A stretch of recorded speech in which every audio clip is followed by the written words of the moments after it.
What do you do when the person who gave you life invites you to celebrate it, only to shatter your trust in a single, reckless moment? For me, Anna, that question became a wound I carried into my 25th birthday, a day I thought would mend old scars, but instead carved new ones. Growing up, my mother was my sunbright, warm, but often obscured by clouds of her own making. After my parents' divorce when I was 10, she drifted into a new life, one where I felt like a guest rather than a daughter.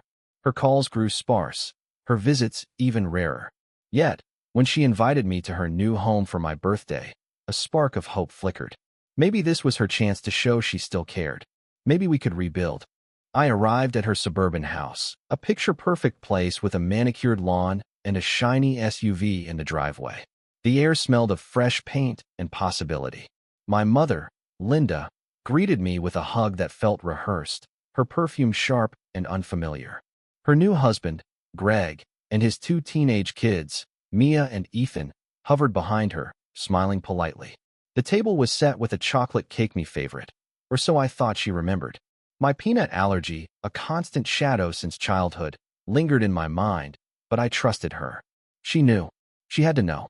The evening began with strained small talk. Greg poured wine generously, and Linda's laughter grew louder, her eyes glassier with each glass. I tried to connect, sharing stories of my job as a graphic designer, but Mia scrolled through her phone, and Ethan barely looked up from his plate. Linda's attention wavered, her focus on Greg's jokes and the clinking of glasses. I felt like an outsider, my presence a formality. Then came the cake. Linda lit the candles, her hands unsteady, and everyone sang. I smiled, clinging to the moment's warmth, but a faint unease stirred. As I cut into the cake, a strange smell hit me nutty, wrong. My heart sank. "Mom, is this peanut-free?" I asked, my voice tight. She blinked, her face flushed from wine. "Oh, honey, it's fine.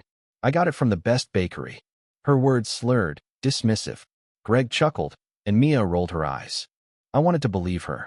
I took a small bite, hoping my instincts were wrong. Within moments, my throat tightened, my skin prickled, and panic surged. I fumbled for my EpiPen, my hands shaking as I jabbed it into my thigh. The room spun. Linda's shocked gasp, Greg's confusion, the kids' wide eyes. "I didn't know," she cried, but her words felt hollow. She hadn't checked. She hadn't cared enough to check. As I sat, recovering, my breath steadying, the weight of her negligence settled in. This wasn't just a mistake, it was a betrayal. She'd invited me into her new world, only to remind me I didn't belong.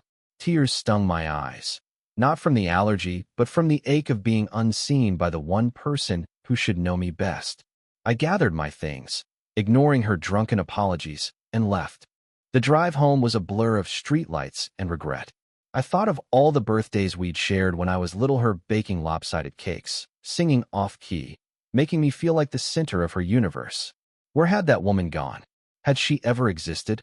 Or was I clinging to a memory that never was? Days later, Linda called, her voice heavy with guilt. "I'm so sorry, Anna. I was caught up in the moment." I listened, but the words felt like echoes of a stranger. I forgave her, not for her sake, but for Manito released the anger that threatened to consume me. But forgiveness didn't mean trust. I realized then that family isn't just blood, it's the people who see you, who care enough to protect you.